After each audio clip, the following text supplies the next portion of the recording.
One was the grotesque Hunchback of Notre Dame. The other was the electric-haired Bride of Frankenstein. Together, Charles Laughton and Elsa Lanchester were Hollywood's most powerful eccentric couple. But the most terrifying monster was not on the screen. It was hidden inside their own home.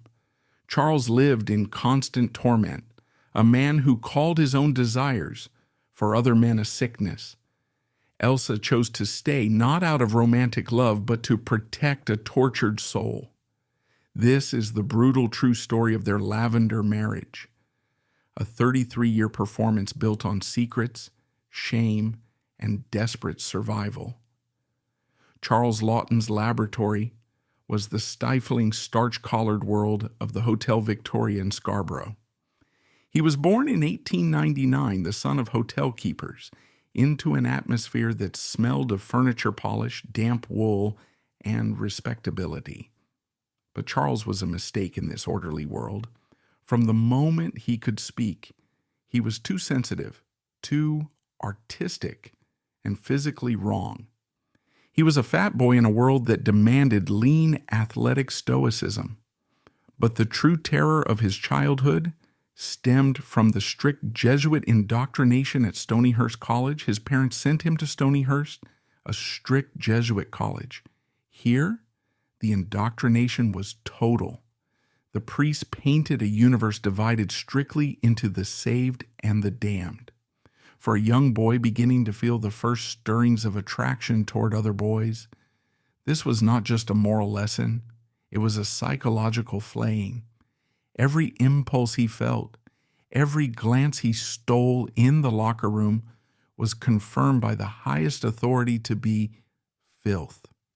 He learned to view his own natural desires as a disease. He looked at his heavy body and saw it as the physical manifestation of his sinful soul. Acting became his only escape. On stage, he could be a king, a beggar, or a villain. He could be anyone but Charles Laughton. While Charles was learning to fear hellfire in a Jesuit dormitory, Elsa Lanchester was learning to burn down the church in a bohemian enclave in Clapham Common. If Charles was the product of repression, Elsa was the product of radical anarchy. She was born in 1902 to parents who were aggressively unconventional. Her mother, Biddy, was a militant socialist and a suffragette who refused to marry Elsa's father on principle. Elsa was, in the polite language of the time, a bastard. In the harsh social hierarchy of Edwardian England, this should have been a source of shame. For Elsa, it was a badge of honor. She grew up without rules. There were no nannies, no Sunday schools, no lessons on how to be a lady. She ran wild in the streets, a ragged pixie with torn stockings and bruised knees. She studied dance with Isadora Duncan's disciples in Paris, learning that the body was not a vessel of sin, but an instrument of expression.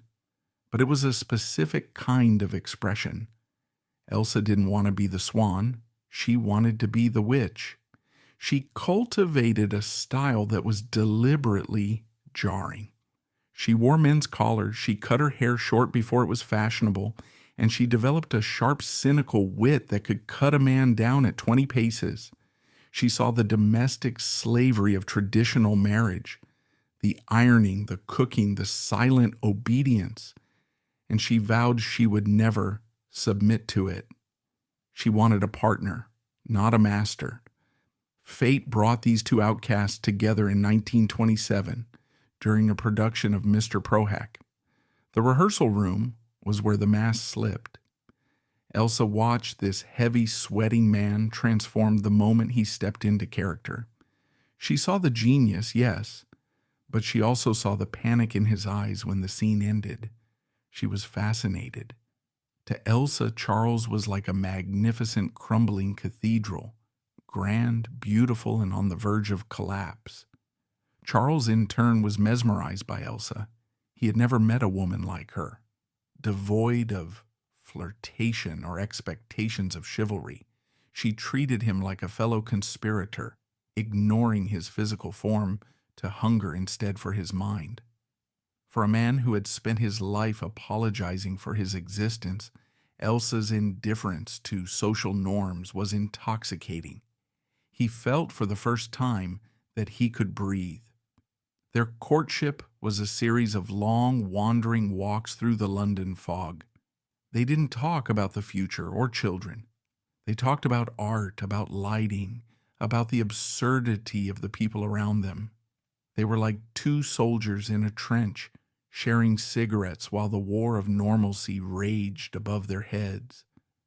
They convinced themselves that this intellectual connection was enough. They convinced themselves that two lonely people could build a fortress against the world. They married in 1929. The wedding photos are telling. They stand side by side, stiff and unsmiling, looking like two parties signing a treaty rather than a bride and groom, and in a way they were. But the ink on the treaty was barely dry before the reality of their arrangement crashed down upon them. The wedding night and the months that followed were not the romantic idyll of storybooks. They were a clumsy, painful realization of incompatibility. Charles tried. He desperately wanted to be the husband the role demanded, but the body does not lie. The intimacy that should have bound them together only highlighted the chasm between them. Charles would withdraw, retreating into a shell of silence and shame, leaving Elsa bewildered in the cold marital bed. She thought it was her fault. She thought she wasn't beautiful enough, not feminine enough. She didn't know yet that she was fighting a ghost. The ghost of his true nature that he had buried so deep he couldn't even name it. But before they could confront this void in their marriage, a new siren song called out to them, America. The talkies had arrived, and Hollywood was hungry for trained British voices. The stage actors of London were being summoned to the new mecca of cinema. For Charles, this was a chance to reinvent himself on the biggest stage of all. For Elsa, it was a new adventure, a new landscape to conquer. They packed their trunks, leaving the gray skies of England for the blinding sun of California. As they stood on the deck of the ocean liner, watching the English coast disappear into the mist, they held hands. They were a team. They were the Laughtons. They were heading to a land of dreams, unaware that they were sailing straight into a golden cage. They didn't know that in Hollywood the lights were brighter, the shadows were darker, and the price for being a monster was about to go up. The private struggle in their London bedroom was about to become a public performance with the whole world watching. The ship cut through the black water, carrying them toward the sun and toward the inevitable moment when the truth would demand to be heard. The California sun in 1932 did not feel like a blessing to Charles Laughton and Elsa Lanchester. It felt like an interrogation lamp. In London, the fog and the rain allowed for secrets, for layers of tweed and wool, for shadows where a person could disappear. But Hollywood was a city of relentless, unforgiving light. It was a place where surfaces mattered more than souls, and where the camera lens was designed to capture not just the face, but the very anxiety ticking beneath the skin.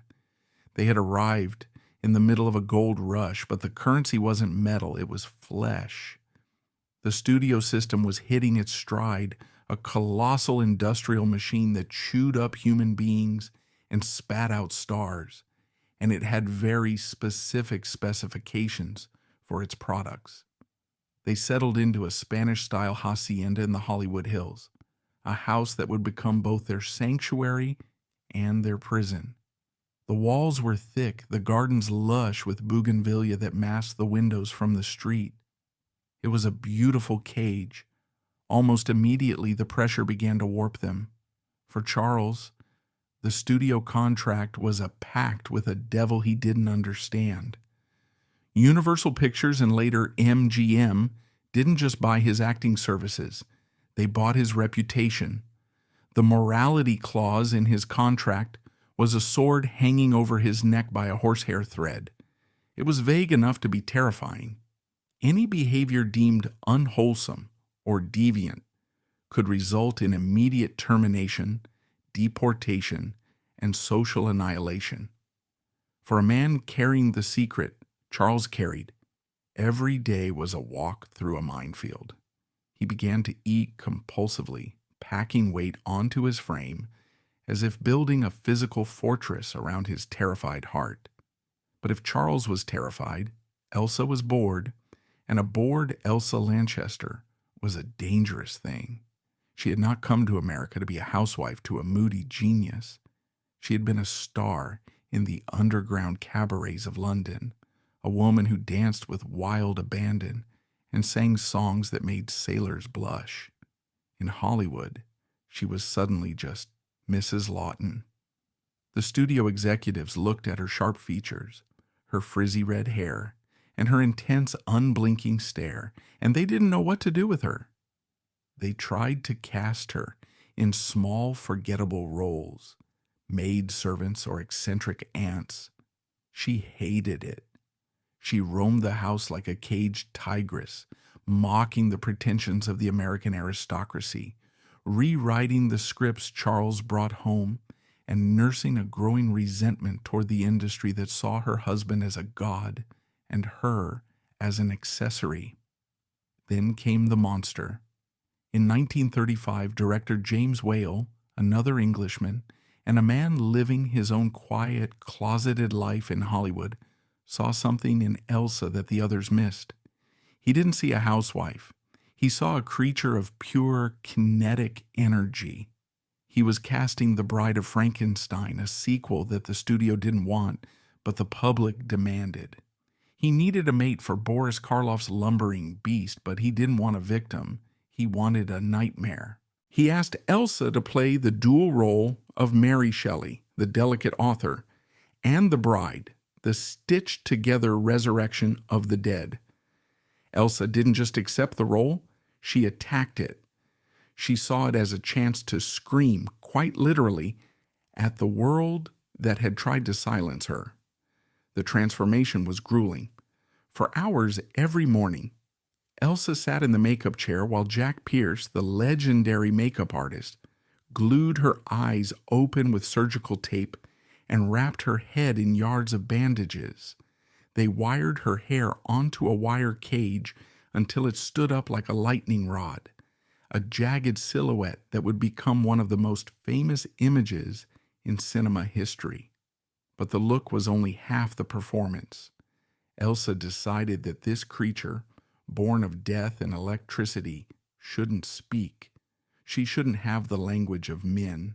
She remembered the swans in Regent's Park in London, beautiful but vicious, hissing at anyone who came too close. She practiced that hiss, a sharp intake of breath that sounded like a steam pipe bursting. When the cameras rolled, Elsa unleashed a performance that was almost avant-garde in its strangeness. She jerked her head like a bird. She moved with a twitching galvanic rhythm. And in the film's climax, when the monster approaches her, expecting love, expecting a mate who was made for him, she doesn't embrace him. She screams. It is a sound of pure, unadulterated rejection. It was a scream that echoed the frustration of every woman who had been built, dressed, and presented to a man she didn't choose. In that moment, Elsa Lanchester wasn't just a horror movie actress. She was a surrealist icon. She stole the film from under the heavy boots of Karloff. She proved that she could be a monster just as powerful, just as terrifying, and just as memorable as any man. While Elsa was finding her voice through a hiss, Charles was finding his through pain. He had already won an Oscar for The Private Life of Henry VIII, becoming the first British actor to do so. The world saw a titan of the screen, a man who could devour scenery with a single bellow, but Charles felt like a fraud. The acclaim only made the imposter syndrome worse. He felt he was tricking the world, that if they looked closely enough, they would see the filth he believed he was. He sought out roles that required suffering, as if he needed to be punished for his success. This need for penance culminated in 1939 with The Hunchback of Notre Dame. The role of Quasimodo was a physical ordeal that bordered on torture.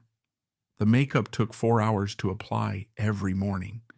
One eye was pulled down and glued shut, distorting his vision and giving him a permanent, weeping appearance. He wore a hump made of foam, rubber, and lead that weighed over 50 pounds, strapped to his back with a harness that chafed his skin until it bled. The heat in the California summer was unbearable. The temperature inside the suit would rise to dangerous levels. But Charles refused to complain. In fact, he seemed to welcome it. He refused a stunt double for the scene where Quasimodo is whipped on the wheel. He wanted to feel the humiliation. He wanted the crowd of extras to jeer at him, to throw vegetables at him, to look at him with disgust. When Quasimodo cries for water, it is Charles Laughton, the boy from the Jesuit school, begging for mercy. He poured his entire reservoir of self-hatred into that character. He made the monster profoundly human because he believed himself to be the monster. He gave Quasimodo a soul that was gentle, confused, and desperately lonely. It was a performance that broke hearts around the world, but it almost broke the man who gave it. He would come home from the studio exhausted, dragging the phantom weight of the hump, unable to shake the feeling of being an outcast, even after the makeup was scrubbed off. The tension in the Laughton household was now at a breaking point. They were two giants living in a house of silence. Elsa was riding high on her cult status. Charles was drowning in his own darkness. The don't ask, don't tell policy of their marriage was becoming unsustainable. Charles was taking risks. He was cruising the darker corners of Los Angeles, picking up young men in parks, paying for the company of masseurs. It was reckless behavior for a man of his stature, driven by a compulsion he couldn't control. He was playing Russian roulette with his career, and the gun was loaded with the bullets of the tabloid press. The inevitable explosion didn't happen on a movie set. It happened in their living room. It is a scene that has been recounted in whispers and memoirs, a moment of domestic devastation that changed the trajectory of their lives forever. Charles had been threatened. A police incident involving a young man was looming, a situation that could have led to arrest, exposure, and the end of everything. The fixers at the studio were working to bury it, but the terror had cracked Charles open. He couldn't hold the mask up anymore. He came to Elsa. He was weeping, a heave of sobbing that shook his entire large frame. He collapsed onto the sofa, the piece of furniture that would become the altar of their marriage, and the truth finally spilled out. He didn't use euphemisms. He told her everything. He told her about his desires for men, desires that had plagued him since boyhood. He told her about the encounters, the shame, the fear that he was diseased. He looked at her with the eyes of Quasimodo looking at Esmeralda, expecting to be whipped, expecting to be cast out. He waited for the scream. He waited for her to pack her bags, to call a lawyer, to destroy him as the world told her she should. Elsa sat there frozen.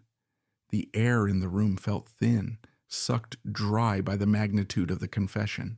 Her mind raced. This was the betrayal of the ultimate contract. He had married her under false pretenses. He had used her as a cover. Every insecurity she had felt in the bedroom, every moment she had blamed herself for their lack of intimacy, suddenly made sense. It wasn't that she was unlovable. It was that she was the wrong gender. Rage flared up, hot and sharp. She had been made a fool of. She had been cast as the wife in a play where the leading man was rewriting the script without telling her. But then she looked at him. She didn't see a villain. She saw a wreck. She saw the man she had fallen in love with in London, the brilliant, tortured artist who was so much more interesting than the boring, straight men who populated Hollywood. If she left him, he would be destroyed. The studios would drop him, the press would eviscerate him, and he might take his own life. And what would become of her? She would be the divorced wife of a disgraced star, another casualty of the town. But more than the pragmatism, there was something else, a strange, twisted, but undeniable loyalty. She realized in that moment that they were the only two people who truly understood the language they spoke. She froze, her rage flaring at the betrayal. Yet looking at the wreck of the man she loved, she made a decision colder than love and stronger than hate. She decided to take control. She realized that if Charles was the chaotic, self-destructive force, she had to be the structure that held him together. She touched his hand. The silence that followed wasn't the silence of peace. It was the silence of a new agreement being signed in blood. She told him she wouldn't leave, but things would have to change. They built a wall around their lives. To the outside world, they became the Latins, the eccentricity dialed up to 11. They played up the bickering but devoted British couple routine in the interviews. They hosted parties where they held court like bohemian royalty, distracting guests with wit and wine so no one would look too closely at the separate bedrooms. Elsa became the gatekeeper. She screened the calls, she managed the moods, she kept the young men away from the house, or at least out of sight. But the world outside was not so kind. The industry sensed the weakness. The filming of Mutiny on the Bounty became the crucible where their new resilience was tested. Clark Gable, the star of the film, was a man who reeked of aggressive heterosexuality.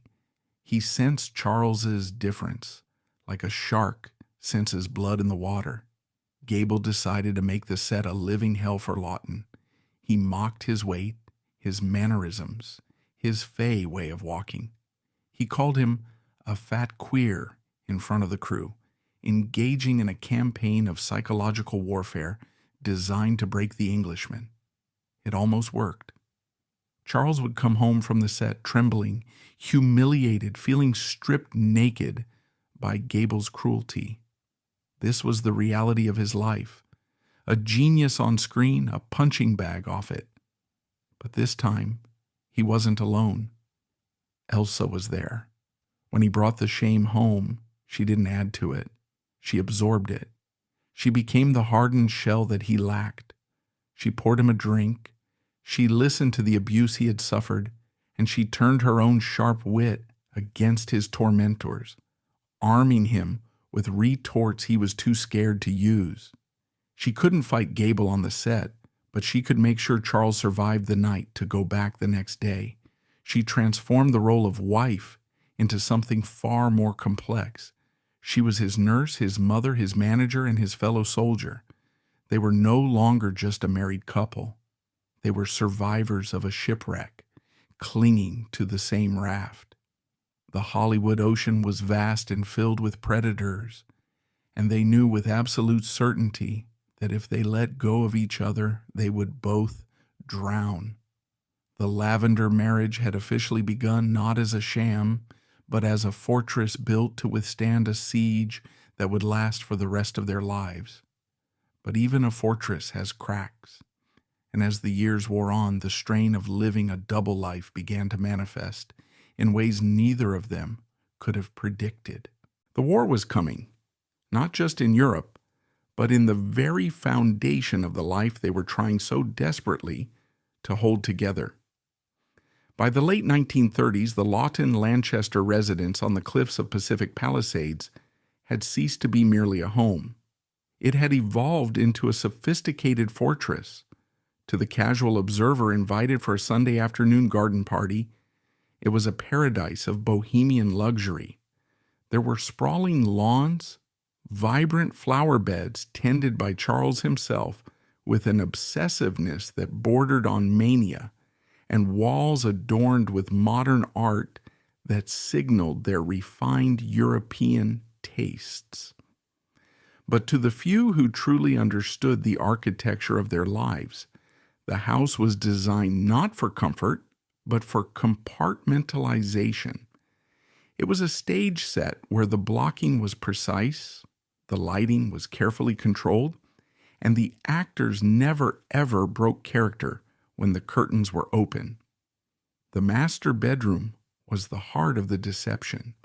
In the layout of a conventional marriage, this room is the sanctuary of intimacy. In the Laughton household, it was a demilitarized zone. They slept in separate beds and often in separate rooms entirely. The door between their private quarters was not locked, but it was heavy with unspoken rules. They had bypassed the messy, sweaty complications of sexual love and arrived prematurely at the companionship of an old bickering couple, replacing physical passion with a comfortable hum. For Elsa, this arrangement was not the tragedy that the tabloids, had they known, would have painted. The world wanted to see her as the suffering wife, the martyr, pining for a touch her husband could not give. But that narrative underestimates Elsa Lanchester. She was a woman who had grown up in the radical socialist circles of London, where traditional marriage was viewed as a form of chattel slavery. She had seen what domesticity did to women. It turned them into nursemaids, cooks, and silent shadows.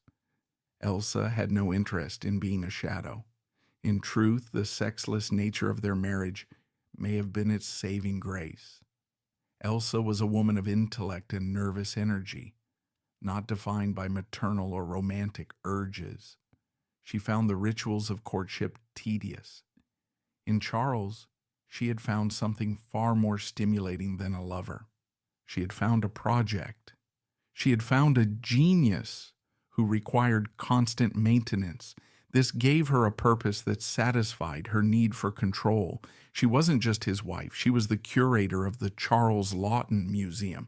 She managed his moods, which swung violently from megalomaniacal confidence to suicidal despair. She filtered his calls. She read the scripts first. She became the gatekeeper to the great man, a position that gave her immense power in a town that usually relegated wives to the background. But there was a ghost in the house, a phantom that grew larger with every passing year, the child that never was. In the 1930s and 40s, a married couple without children was viewed with suspicion. It was the ultimate biological imperative, the proof of a happy home. For Charles and Elsa, the absence of children was a deliberate, painful, and necessary choice. Years later, in her autobiography, Elsa would hint at a botched abortion in her wild youth in London, a traumatic event that may have left her unable or perhaps just unwilling to conceive. But the deeper truth was psychological. How could they bring a child into this house of mirrors? A child requires truth. A child asks questions. A child notices when daddy looks at the gardener with a gaze that lingers too long, or when mommy sleeps in the guest room for weeks on end. To introduce a child into their meticulously constructed Lavender Marriage would be to introduce a chaotic element that could shatter the whole structure. So they filled the void with other things. Charles filled it with art. He began collecting paintings, Renoir, Cézanne, spending fortunes they didn't really have, obsessing over the brushstrokes of masters as a way to quiet the noise in his head.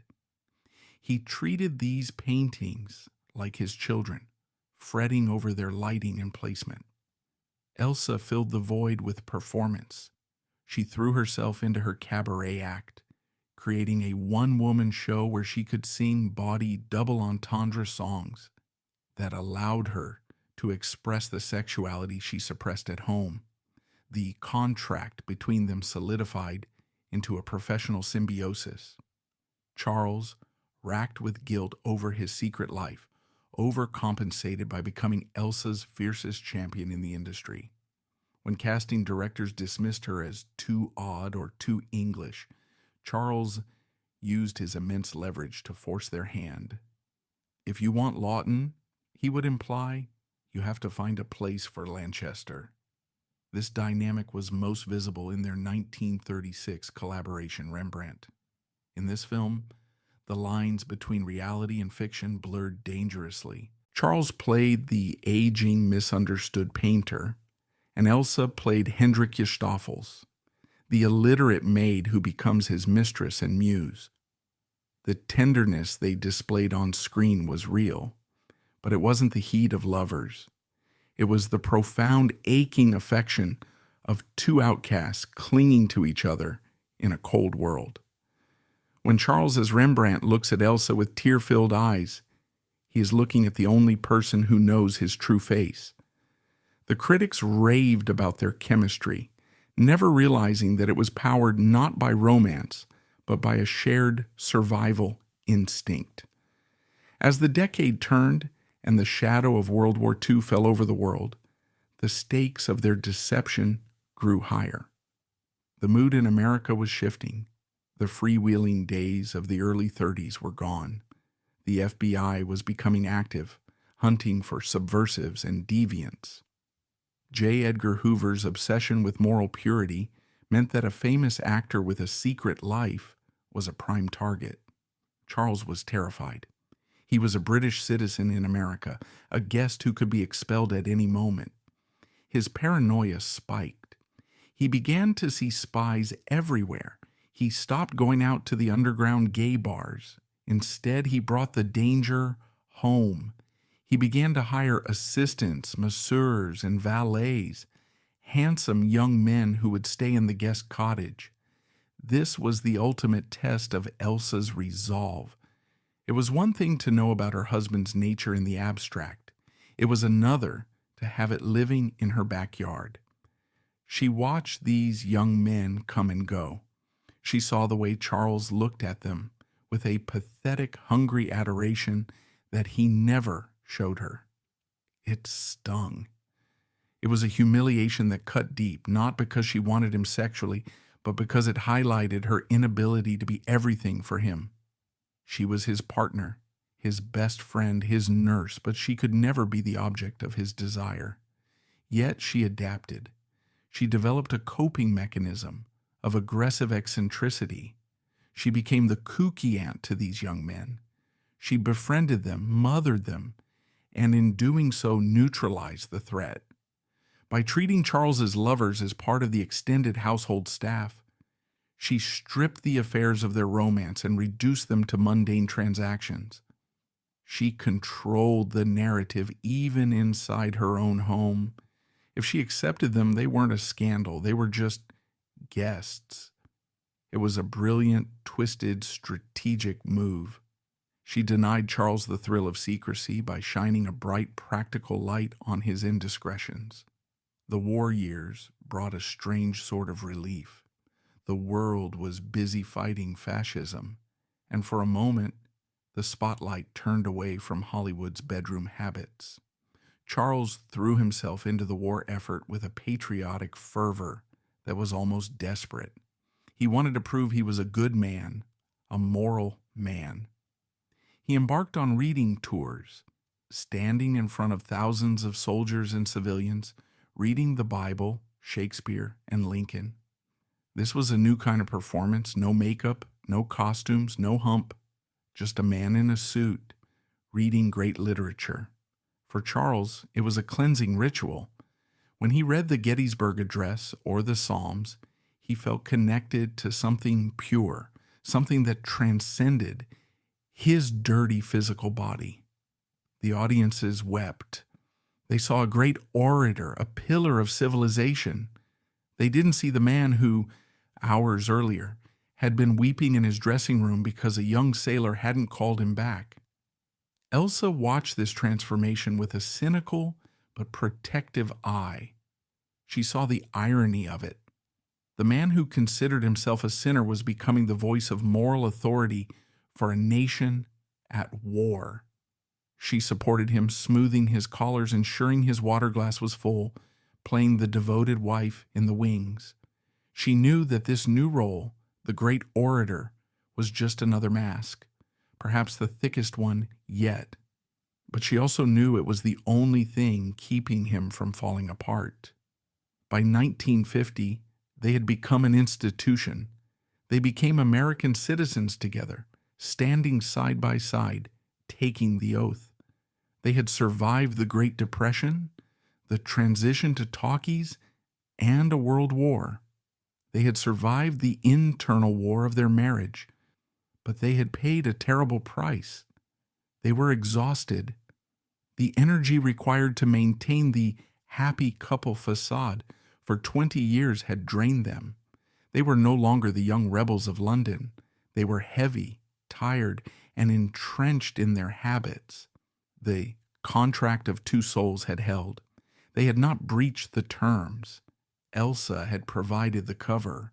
Charles had provided the glory. But as they entered the 1950s, a new era of ruthlessness was dawning in Hollywood. The era of the tabloids like Confidential magazine, which didn't play by the old studio rules. The fortress they had built was strong, but the ground beneath it was beginning to shake. Charles was aging, his health was deteriorating, and the demons he had kept at bay with work and sex were circling closer. The midpoint of their lives was over. The descent was about to begin, and it would require a level of sacrifice from Elsa that went beyond anything she had signed up for in 1929. By the time the 1950s arrived, the Hollywood that Charles Laughton and Elsa Lanchester had conquered was dying. The golden age of the studio system, with its omnipotent moguls and ironclad contracts, was crumbling under the weight of antitrust laws and the terrifying new invader called television. For most actors of their generation, this was the twilight, the era of the has-been, where aging stars were relegated to grotesque cameos or forgotten entirely. But Charles and Elsa were not ordinary stars. They were creatures of the theater, survivors of the blitz of public opinion, and they had forged a resilience that was as calloused as it was brilliant. They did not fade, they mutated. The fortress on the cliffs of Pacific Palisades had settled into a rhythm that was almost comfortable in its dysfunction. The separate bedrooms were no longer a source of shame, but a logistical necessity. Charles, now in his 50s, had grown immense. His body, always his enemy, had expanded into a monolithic presence, a heavy, wheezing monument to his anxieties. He moved slowly, like a tectonic plate, carrying the weight of unwept tears and midnight feasts. Elsa, conversely, had become sharper, more angular, a bird of prey, with bright darting eyes. She had found her own escape hatch from the suffocating atmosphere of their home, the Turnabout Theater. While Charles was agonizing over film scripts that bored him, Elsa was reinventing herself as a bohemian queen of the cabaret. The Turnabout was a peculiar, puppet-filled venue in Los Angeles, where the elite and the eccentric gathered. Here, Elsa wasn't Mrs. Laughton. She was Elsa the Chantress. She sang songs that were double-edged swords, bawdy, cynical, and laced with a knowing wink about the absurdity of men and marriage. When she sang "Don't Tell My Mother I'm Living in Sin," the audience laughed at the lyrics, but Elsa was singing about the lie of her own life. She was living in virtue publicly, but sin privately, the sin of a loveless, sexless pact. The stage allowed her to scream the truth in the key of C major, and the applause was the only validation she needed. It was her rebellion, her way of asserting that she was not just the caretaker of a genius, but a genius in her own right. But the most profound artistic explosion of the decade came from Charles, and it came from a place of deep, festering darkness. For years, he had been dissatisfied with acting. He felt he was a ham, a clown paid to make faces while lesser men directed him. He wanted to control the frame. He wanted to preach. In 1954, he found the vehicle that would allow him to tear open his chest and show the world the nightmares that lived inside, the Night of the Hunter. It is impossible to overstate the importance of this film in the autopsy of Charles Laughton's soul. He chose to direct a story that was a direct allegory of his own childhood trauma. The villain, Harry Powell, played by Robert Mitchum, is a preacher who has love and hate tattooed on his knuckles. A man who uses the scripture of God to justify the murder of women. For Charles, the boy raised by Jesuits who told him his desires were damnable, this was not a thriller. It was a documentary of religious hypocrisy. He hated the pious men who judged him. He hated the authority figures who claimed to speak for God while destroying the innocent. The production of The Night of the Hunter was a chaotic, feverish exorcism. Charles was a first-time director with the vision of an Old Testament prophet, eschewing the realistic lighting of the 1950s for the sharp, jagged shadows of German expressionism. He crafted a visual landscape resembling a child's nightmare. This was the same visual language that had birthed The Cabinet of Dr. Caligari and, ironically, The Bride of Frankenstein. He was unconsciously linking his masterpiece to Elsa's. On set, Charles was a revelation. The man who was usually terrified of people, who crumbled under criticism, suddenly found a spine of steel. He worked with the children in the cast with a tenderness that shocked the crew. He, who had no children of his own, who believed himself incapable of fatherhood, became a gentle giant to the young actors. He protected them from the darkness of the script, whispering stories to them, shielding them from the very horror he was creating. It was a heartbreaking glimpse of the father Charles could have been if the world and his own biology had been different. Elsa was there, of course. She was always there. She wasn't in the film, but she was in the fabric of its creation. She sat in the editing room, the smoke from her cigarette mingling with his, watching as he struggled to cut the film together. She saw what he was doing. She saw that he was putting his own self-hatred on the screen. The preacher was the monster Charles feared he was, the corrupt man. The children were the innocents he had lost. Elsa didn't critique the lighting or the blocking. She managed the man. When the studio executives at United Artists began to panic about the film's weirdness, Elsa was the one who smoothed the feathers, who translated Charles's incoherent rants into production memos. She knew that if this film failed, it wouldn't just be a box office flop. It would be a rejection of Charles's soul, and fail it did. The 1955 premiere was a massacre. The critics didn't understand it. The audiences were baffled. They wanted a thriller. Charles gave them a surrealist poem about good and evil. The failure broke him. He took it personally, as he took everything. He retreated to the fortress in Pacific Palisades, convinced once again that he was wrong, that his vision was polluted. He never directed another film. The tragedy of The Night of the Hunter is not that it wasn't a hit. It is now considered a masterpiece, but that it silenced the director Charles Laughton before he could truly speak. He crawled back into his shell, and Elsa was there to close the lid, to stroke his brow, and to tell him that the world was simply too stupid to understand him. But while Charles was licking his wounds, a new dynamic was entering their private life, one that would test Elsa's patience more than any film flop. The assistants were becoming a permanent fixture. Charles had always surrounded himself with young men, masseurs, drivers, secretaries. But in the late 50s, This circle tightened. He was aging, and his hunger for youth, for the beauty he never possessed, became voracious. He wasn't predatory, he was pathetic. He wanted to be near beauty, to mentor it, to absorb it by osmosis. The arrival of Christopher Isherwood and Don Batcherty in their social circle brought this tension to a boiling point. Isherwood, the brilliant British writer who wrote the stories that would become Cabaret, and Batcherty, his much younger artist boyfriend, were everything Charles and Elsa were not. They were an openly gay couple, or as open as one could be in the 1950s. They lived together, they worked together, and they loved each other with a frankness that Charles found dazzling and devastating. Charles looked at Isherwood and saw the life he could have had. Here was a man of letters, a respected intellectual, who didn't hate himself. Here was a man who loved a boy 30 years his junior, and it wasn't a sordid secret in a motel room.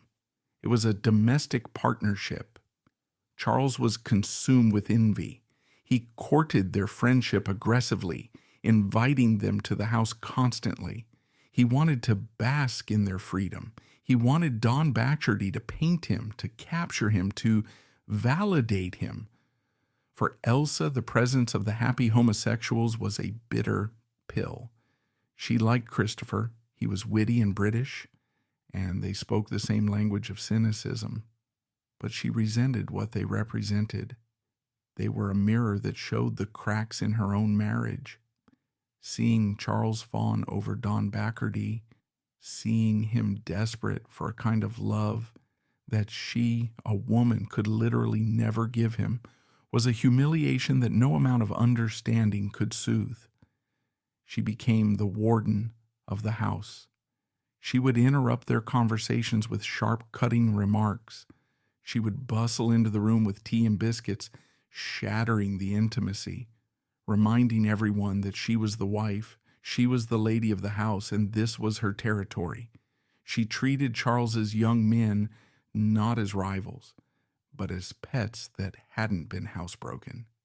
She was condescending, terrifyingly polite, and utterly controlling. It was a power play. If Charles was going to bring his life into her living room, she was going to make sure everyone knew who held the keys. It was a Cold War fought with porcelain teacups and frozen smiles.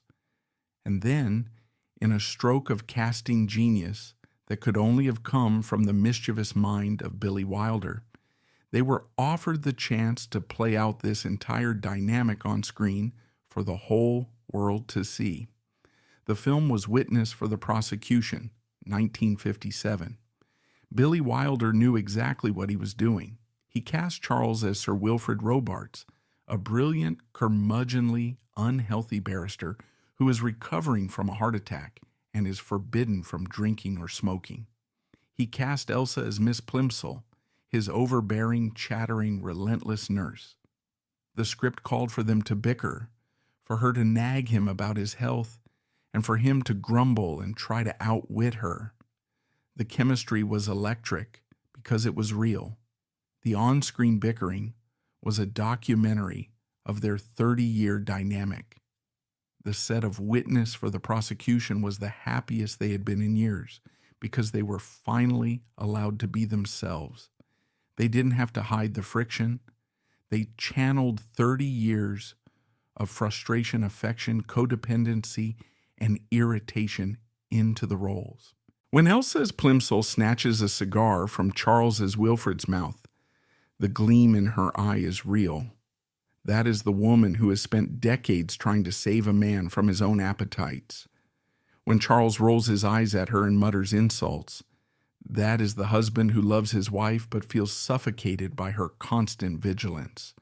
The chemistry was electric. It was the chemistry of two people who know where all the bodies are buried. Watching them on screen, the audience saw a comedy of manners. The crew saw a therapy session. There is a scene where Sir Wilfrid is being driven home and Miss Plimsoll is fussing over him with a thermos of cocoa. Charles looks at her with an expression of such profound, weary annoyance, but underneath it, there is a flicker of safety. He knows she is annoying, but he also knows she is the only reason he is still alive. That look was the truth of the Laughton Lanchester marriage, captured in 24 frames per second. The irony was supreme.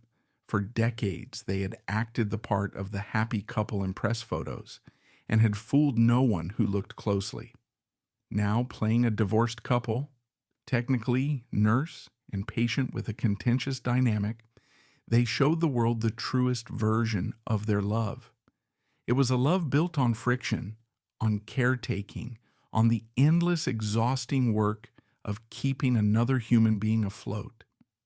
The Academy recognized the brilliance of the deception. Both Charles and Elsa were nominated for Oscars, Best Actor and Best Supporting Actress. It was a triumph. It was the validation of their partnership. They walked the red carpet together, the fat, limping genius and the sharp-tongued, eccentric guardian. They were the oddest couple in Hollywood, but in that moment, they were the most powerful. They had turned their dysfunction into high art. But the triumph was the peak of the mountain, and the other side was a steep, jagged drop. The physical toll of Charles's life, the weight, the stress, the hidden shame, was catching up with him. The fortress was still standing, but the king inside was dying. The gallbladder trouble that plagued Sir Wilfrid in the movie was becoming a reality for Charles. His breathing was labored. His movements were pained. Elsa saw the signs before anyone else.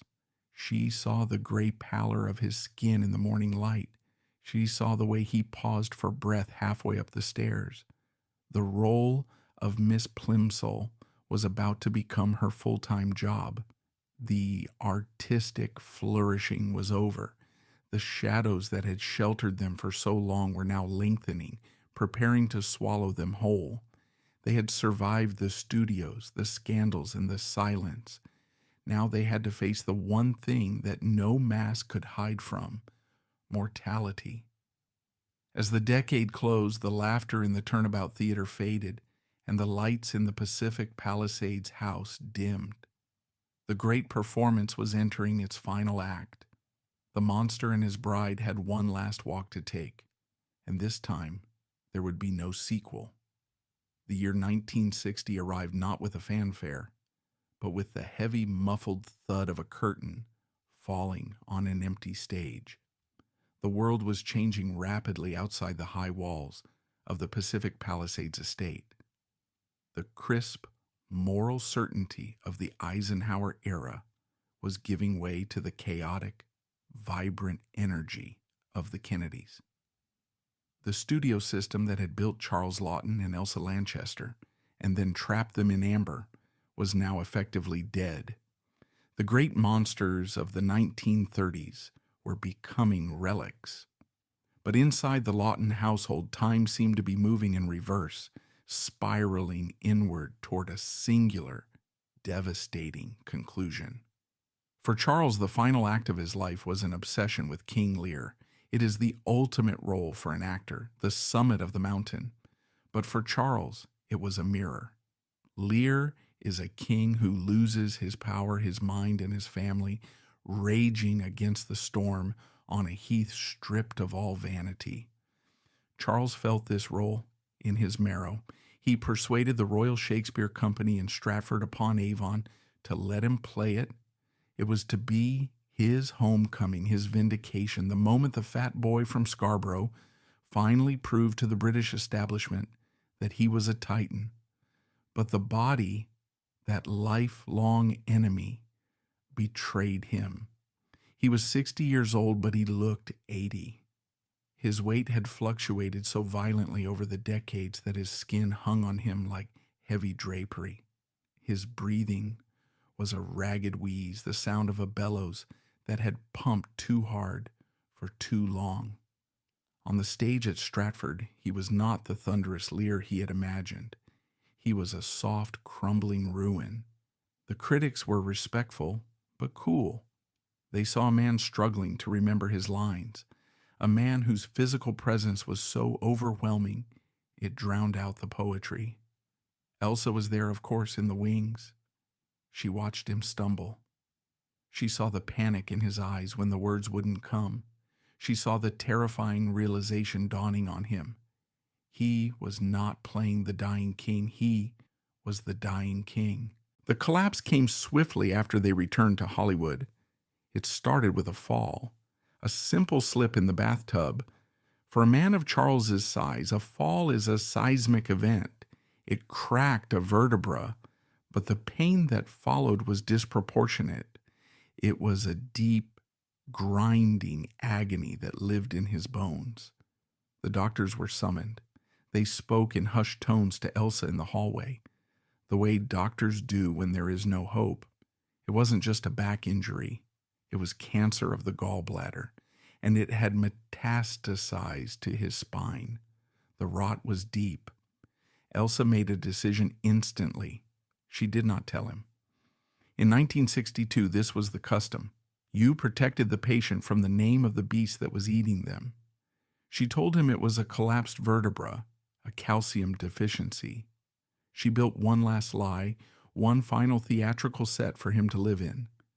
She transformed the master bedroom into a hospice, bringing in hospital beds, oxygen tanks, and nurses. The fortress became a bunker. The dynamic of the Lavender Marriage shifted for the final time. The wife and the beard vanished. In their place stood the nurse, Elsa Lanchester, the woman who had screamed as the Bride of Frankenstein, now moved with the quiet, efficient grace of a battlefield medic. She managed his pain. She managed the morphine. She managed the terror that woke him in the middle of the night. But she also managed something far more complex, his heart. As Charles lay dying, his defenses crumbled completely. The great man persona evaporated. He became a frightened child. He cried out for the things that had comforted him, and often that meant the young men. He wanted his assistants near him. He wanted to see beauty before the lights went out. There is a profound and painful grace in how Elsa handled this. A lesser woman, a woman driven by petty jealousy or standard marital possessiveness, might have barred the door.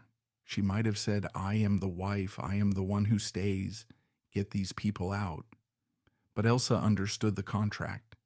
She understood that Charles's love for men wasn't a rejection of her. It was a desperate, unfulfilled hunger for a connection he felt he didn't deserve. So she let them in. She allowed Terry Wilson, a young man Charles was particularly fond of, to sit by the bedside. She allowed Charles to hold the boy's hand. She watched from the doorway, her face a mask of stoic acceptance, as her dying husband sought comfort in the touch of another man. This was the ultimate act of the mother. She gave him what he needed, not what she wanted him to need. She swallowed the bitterness of 33 years of rejection and converted it into a pure, distilled mercy. She realized that Charles was leaving the world, and there was no point in enforcing the rules of a marriage that had never really existed. The physical decline was horrific. The cancer was voracious. Charles, the man whose silhouette was defined by his bulk, began to shrink. The flesh melted away, revealing the sharp, terrified skeleton beneath. He lost nearly 100 pounds in 6 months. The monster was disappearing, leaving behind only the eyes, those wide, wet, expressive eyes that had looked out from Quasimodo's makeup. In the final weeks of 1962, the house was silent except for the hiss of the oxygen tank. Charles drifted in and out of a coma. In his lucid moments, he didn't speak of Shakespeare or cinema. He spoke of Scarborough. He spoke of the hotel. He spoke of his mother. He called Elsa Mummy. It was a regression to the only safety he had ever known. He wasn't the famous actor. He was the boy who had been told he was sinful, asking for permission to sleep. On December 15th, 1962, the end came. Elsa was there. She was holding his hand, the hand that had signed the contracts, the hand that had held the Oscar, the hand that had trembled with shame for 6 decades. He looked at her. There were no grand final speeches, no cinematic revelations, just a long, rattling exhalation, and then the stillness of a statue. The weight was finally gone. Charles Laughton, the genius who hated himself, was dead. Elsa sat with the body for a long time. She didn't cry immediately. The feeling wasn't grief in the traditional sense. It was a strange, hollow weightlessness. For 33 years, her entire center of gravity had been Charles. She had been the moon orbiting a volatile gas giant planet. Now the planet was gone, and she was spinning off into the dark, untethered. The funeral was a spectacle, as all Hollywood funerals are. The industry turned out to mourn the greatest character actor of his generation. They eulogized his talent, his voice, his presence. Elsa stood in black, the grieving widow, playing the part perfectly one last time. She accepted the condolences. She nodded at the stories of his eccentricity. She kept the secret. The morality clause expired with his death, but her loyalty did not. But then the silence set in. 1963, 1964, 1965. The house in Pacific Palisades was suddenly cavernous. Elsa was 60 years old. She was alone in a mansion filled with art she hadn't chosen and memories that were half-lies. The industry expected her to fade away, to become a recluse, a Mrs. Laughton tending to the shrine. But Elsa Lanchester was a survivor. She was the daughter of a suffragette. She was the woman who hissed at the monster.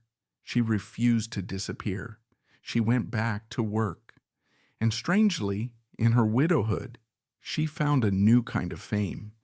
She became the definitive eccentric old British lady for a new generation.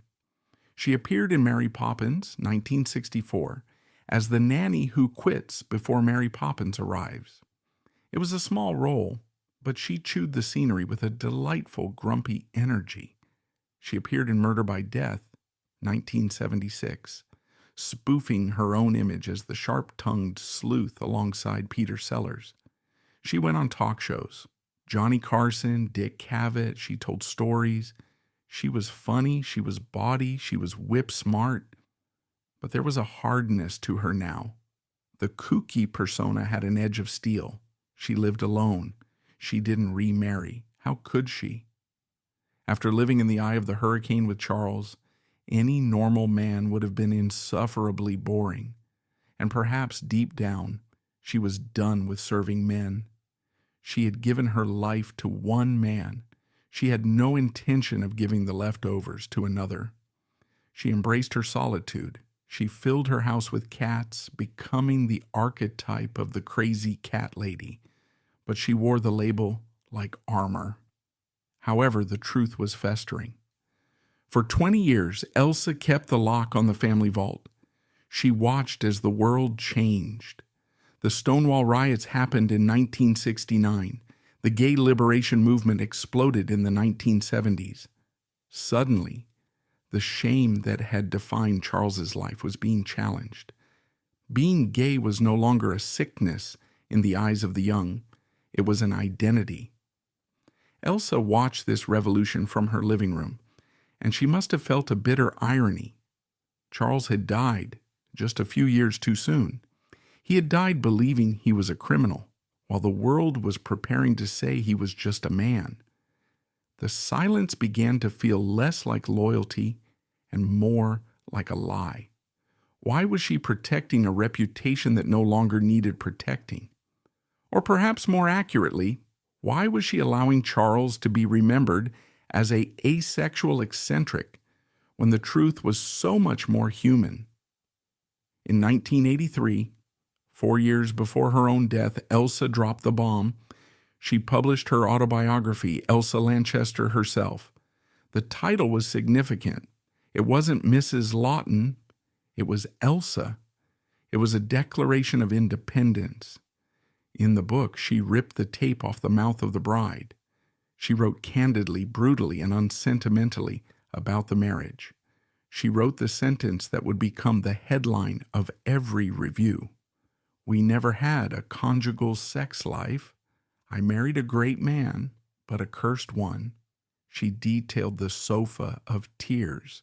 She detailed the young men. She detailed her own abortions and the decision not to have children. The book shocked Hollywood.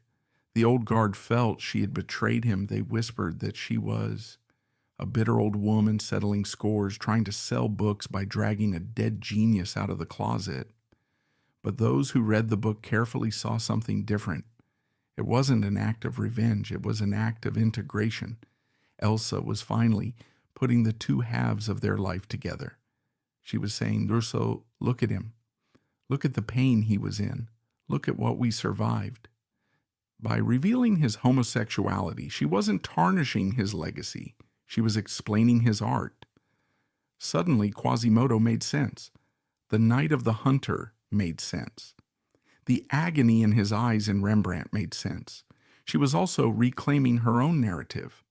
She wasn't the poor, duped wife. She was the knowing partner. She was the co-conspirator. She wanted credit for the work she had done. She wanted the world to know that the fortress hadn't built itself. She had laid every brick, mixed every batch of mortar, and stood guard at the gate for 3 decades. The book was her final performance, and it was a monologue of devastating truth. Elsa Lanchester died in 1986 at the age of 84. She passed away in the motion picture and television country house and hospital, surrounded by the ghosts of the industry she had outlived. So, what is the verdict on the House of Laughton? Was it a tragedy, a sham, a waste of 2 lives? If we look at it through the lens of a romance novel, yes, it was a failure. There were no sunsets, no traditional bliss, no children playing on the lawn. But history is not a romance novel. It is a study of survival. Charles Laughton and Elsa Lanchester were 2 monsters created by a society that had no place for them. One was a man who loved men in a time when that was a crime. The other was a woman who rejected domestic servitude in a time when that was a duty. They found each other in the dark. They realized that alone they would be hunted down and destroyed. Together, they could build a simulation of normalcy that was just convincing enough to keep the wolves at bay. Their marriage was not a lavender marriage in the cynical sense of a business transaction. It was a symbiotic marriage. They fed on each other. Charles needed Elsa's strength to keep from dissolving into madness. Elsa needed Charles's genius to give her life a scope and grandeur she couldn't achieve alone. They paid a terrible price. Charles died of his guilt as much as his cancer. Elsa died alone, carrying the weight of a silence that lasted too long. But they survived. They left behind a body of work that is immortal. And in the end, perhaps that was the only child they could ever have, the films. When you watch The Bride of Frankenstein today, watch the moment the monster reaches for her hand. Watch her scream. It is the scream of a woman who knows that the world is a terrifying place. And then watch the Hunchback of Notre Dame. Watch Quasimodo look down from the sanctuary, ugly and alone. They are not just characters. They are Charles and Elsa waving to each other across the abyss. 2 broken pieces that didn't fit the puzzle, so they created their own puzzle. And for 33 years, they made the pieces fit. The monster was never the reflection, but the world that forced them to hide. And the miracle was that, in the darkness of that hiding place, they managed to find a strange, enduring, and undeniable kind of love.